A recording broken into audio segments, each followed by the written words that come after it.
పాలకూర హెల్త్కి చాలా మంచిదండి. అయితే మనం రెగ్యులర్గా పాలకూరతో పప్పు పచ్చడో తయారు చేసుకుంటూ ఉంటాము.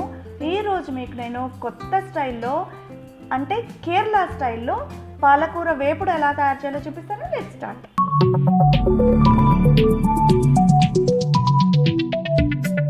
వెల్కమ్ బ్యాక్ టు సృష్టి ఫుడ్ అండ్ ఫ్యాషన్. ఈ పాలకూర వేపుడు కోసం ఫస్ట్ మనం పాలకూరను శుభ్రంగా కడిగి గాలికి ఆరబెట్టుకోవాలండి. కంప్లీట్గా తడి లేకుండా ఆరిన తర్వాత ఇలా చిన్న చిన్న ముక్కలుగా కట్ చేసుకొని పక్కకు పెట్టుకోవాలి.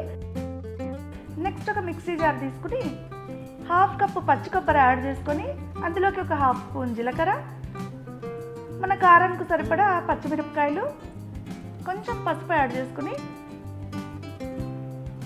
వీటిని కచ్చా పచ్చాగా గ్రైండ్ చేసుకోవాలి.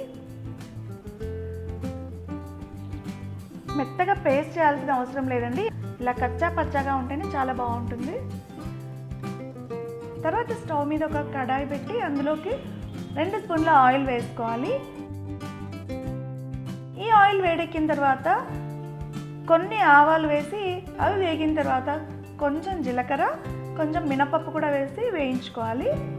తర్వాత ఇందులోకి ఒక మీడియం సైజ్డ్ సన్నగా తరిగిన ఉల్లిపాయ ముక్కలు వేసుకుని ఇందులోకి ఒక 5-6 వెల్లుల్లిపాయ ముక్కలు, కొంచెం కరివేపాకు, ఒక 2 కట్ చేసిన ఎండుమిరపకాయలు కూడా వేసి వేయించుకోవాలి. ఉల్లిపాయలు బాగా వేగాల్సిన అవసరం లేదండి. పచ్చివాసన పోయి కొంచెం ట్రాన్స్పరెంట్గా అయితే చాలు.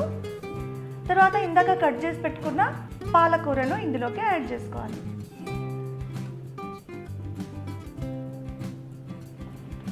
తర్వాత బాగా కలుపుకొని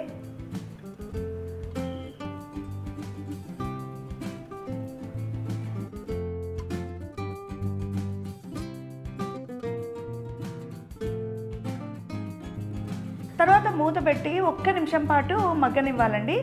ఎక్కువసేపు మగ్గనిస్తే ఇది వాటర్ రిలీజ్ అయ్యి ముద్దగా మారిపోతుందండి. సో మనకు పాలకూర వేపుడు డ్రైగా ఉండాలి కాబట్టి జస్ట్ 1 నిమిషం పాటు మగ్గించి మూత తీసేయాలి.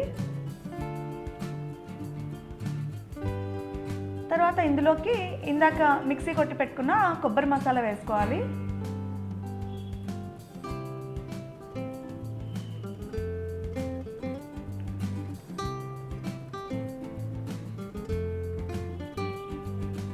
నెక్స్ట్ రుచికి సరిపడా ఉప్పు కూడా యాడ్ చేసుకుని బాగా కలుపుకుని ఒక 2-3 నిమిషాల పాటు బాగా ఉడకనివ్వాలండి. మూత అస్సలు పెట్టకండి, అలా ఓపెన్గానే ఉంచి ఉడికించుకోవాలి. ఫైనల్గా కాస్త ధనియాల పొడి వేసి బాగా కలుపుకొని ఇంకొక నిమిషం పాటు ఉడికించుకుంటే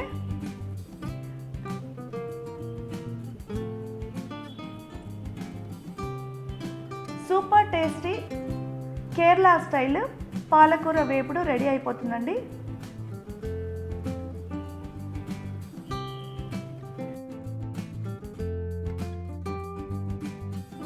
ఈ పాలకూర వేపుడు రొట్టెలోకి కానీ చపాతీలోకి కానీ సూపర్గా ఉంటుందండి. వేడివేడి అన్నం పప్పులోకి పచ్చడి బదులు ఈ పాలకూర వేపుడు తిన్నా కూడా సూపర్గా ఉంటుందండి. సో జస్ట్ 10 నిమిషాల్లో రెడీ అయిపోయే ఈ డెలీషియస్ అండ్ సూపర్ టేస్టీ ఈ కేరళ స్టైల్ పాలకూర వేపుడును మీరు కూడా ఖచ్చితంగా ట్రై చేసి ఎలా వచ్చిందో కామెంట్లో షేర్ చేయండి. ఈ వీడియో మీకు నచ్చితే లైక్ చేయండి, మీ ఫ్రెండ్స్తో షేర్ చేసుకుని మా ఛానల్ని సబ్స్క్రైబ్ కూడా చేయండి. Thank you all for watching.